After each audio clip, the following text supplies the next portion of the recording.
समझ रहे हो समझ रहे हो। इस सज्जन को क्या तकलीफ है भाई? और अभी तो रुको।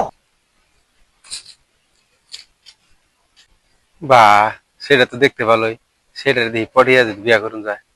ওই ওই এই মেয়ে কল তুই পটাইস না, এই মেয়ে পটালে তোর এত বড় বাস দিব, এসম কল তুই সহ্য করা হবি না।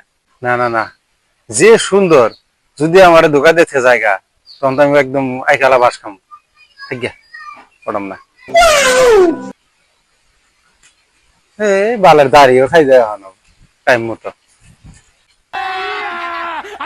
আজ্ঞা এত সুন্দর মেয়া পরে এরা 2-3 দিনের মধ্যে বিয়া করে এলাম, কি হবো? কেমন করে আবার বাস খামো? আজ্ঞা মাঝে মাঝে শয়তান খেলে গাড়ে উঠে। लेकिन एक सेकंड। समझ रहे हो समझ रहे हो इस আমার কথা বললি না না, একদিন হলেও আমার কথা মনে করবি।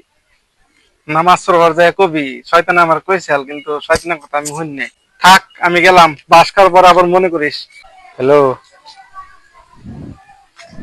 বাবু, ভাত খাইছো? খাও নাই? কে খাও?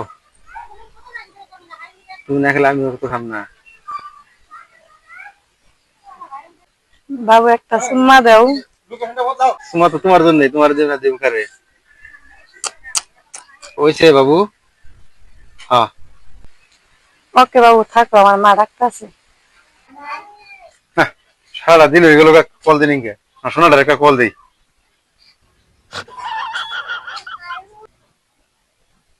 বউ তো কাম করবার গেছে, বউ মোবাইল তো করাইলো, আমি রিসিভ করি। হ্যালো, হ্যালো সোনা, কেরা তুমি? মোবাইল আলা কোনো?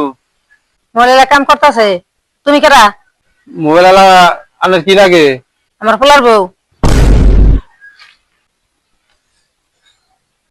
কে আমি তোরা কইছিলাম না এই সিটে তোরা এত বড় বাস দিব, তুই শুনছিলি না? শয়তান সবসময় খারাপ বুদ্ধি দেয় না, ভালো বুদ্ধি দেয়। এখন ক আল্লাহর কাছে শয়তানের কথা শুনছিলাম না কে?